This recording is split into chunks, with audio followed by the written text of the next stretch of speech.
To those much is given, much is required. To come down here, you don't always know what you're going to see.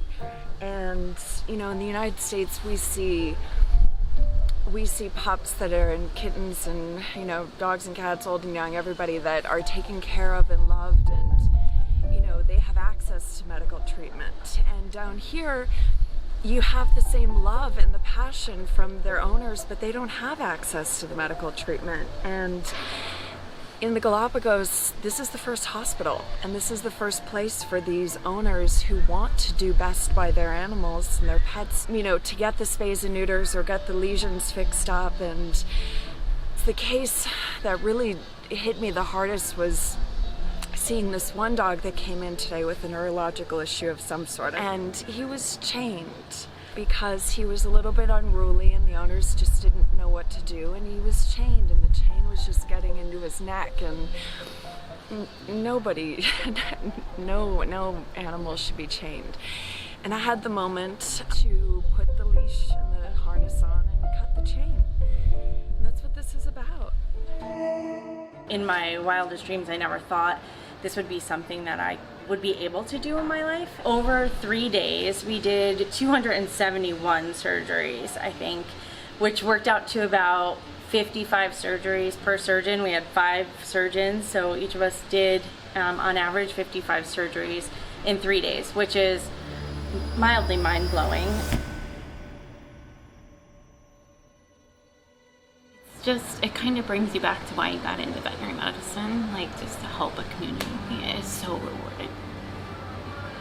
It's what we like doing. Like, we like helping people and having them be appreciative of the work that we do, and then knowing we're making an impact on the environment. Like, it's why we got into the profession. So thank you, Lakefield. And then what about the clinic days? The clinic days are hard work, but they're super gratifying, super rewarding. Like, the people are just so happy to have you there. The teamwork, like, everybody just got down to it, and if anybody had a problem, like, no problem. Like, one person at this table, somebody dive into this one. And just seeing them all lined up at the end, cuddling and sleeping together was super cool. You wish you could be there longer, honestly, and there's way more work to be done. I love doing this kind of sort of back to basics medicine. I think it's really important to be able to take a step back and kind of out of yourself, almost out of the everyday hospital that we're used to, and get back to the foundation of medicine, and again why we do what we do, just to see different cultures and how they, you know, deal with veterinary medicine, and how their love for their animals the same as our love for our animals. It gives you a different perspective. It's special. Mm-hmm. It would be something that I would encourage everyone to do. There is something to be said for practicing in this environment.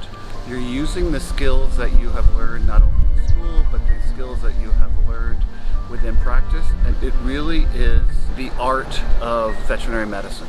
You have to become adaptable. There's a bit of doing things on the fly and figuring out how to do things with limited resources and still having successful outcomes. Here in the Galapagos, the effort to control the population and to keep the population healthy is important. That is part of their economy as far as tourism goes. They really are motivated to maintain the natural state here. And you get dogs and cats living in this environment. They're invasive species. They are not natural here. And, you know, cats are out killing birds and lizards, and, you know, obviously that takes things out of balance, and dogs are kind of doing the same thing. So they're impacting the local wildlife by pushing them away from the environments that they're in and killing some of them, I'm sure.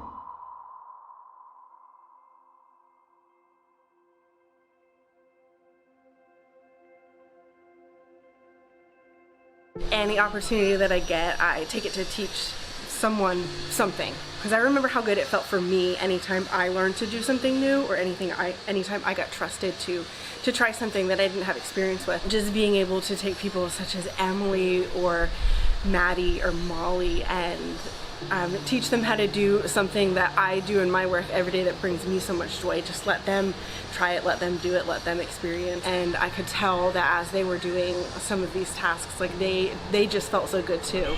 I will take back so many things. Coming here, it was a huge learning curve for me, saying, hey, you have X amount of this, and we have to help 100 animals.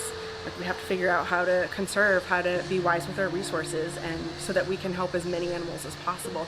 And I just think I can take some of that back and just say, hey, with everything that we do have and all of the things that we have in excess, we can help so many more animals. Yeah, I just feel so proud that I was able to be a part of that here, and I'll definitely take that back. I've always been happy in my job, but I've never been this happy about doing my job.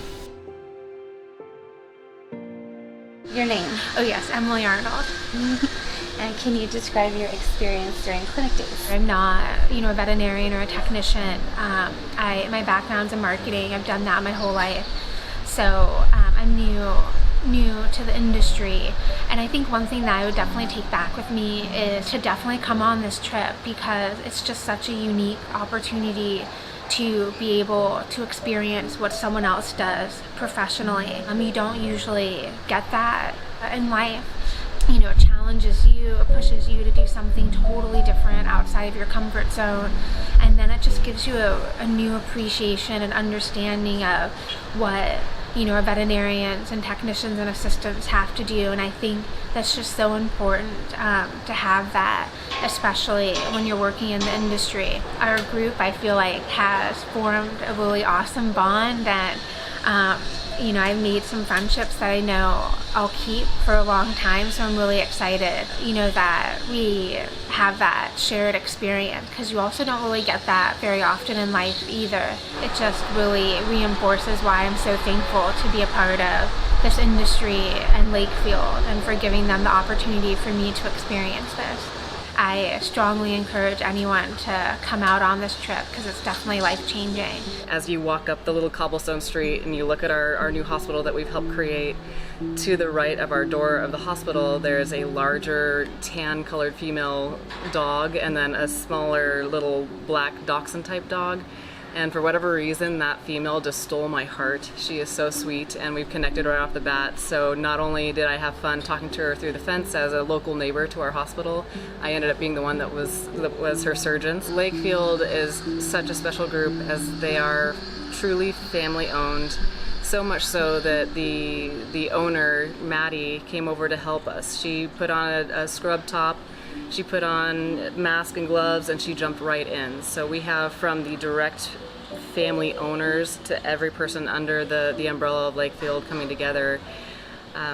This group is so different from other groups that they truly live by the motto of do the right thing, and to take it international, and to help an entire community do the right thing, to help these pets, to sponsor that, to help set up a hospital that will be here for the long run for this wonderful community. This group didn't even have a primary veterinarian until Lakefield jumped in to help. So I feel like Lakefield, and the reason why I want to be a part of Lakefield, is that they speak the truth. They really, really want to drive good medicine, and we're turning and moving the needle for veterinary medicine in such a positive, healthy way to keep all of our teams happy, healthy, and whole, not only in the United States, but look at us now, we're trying to move around globally to help other people as well. So it's a group that continues to move in the right direction, to do good, and to continue to coach others on how to do it too. So very, very grateful.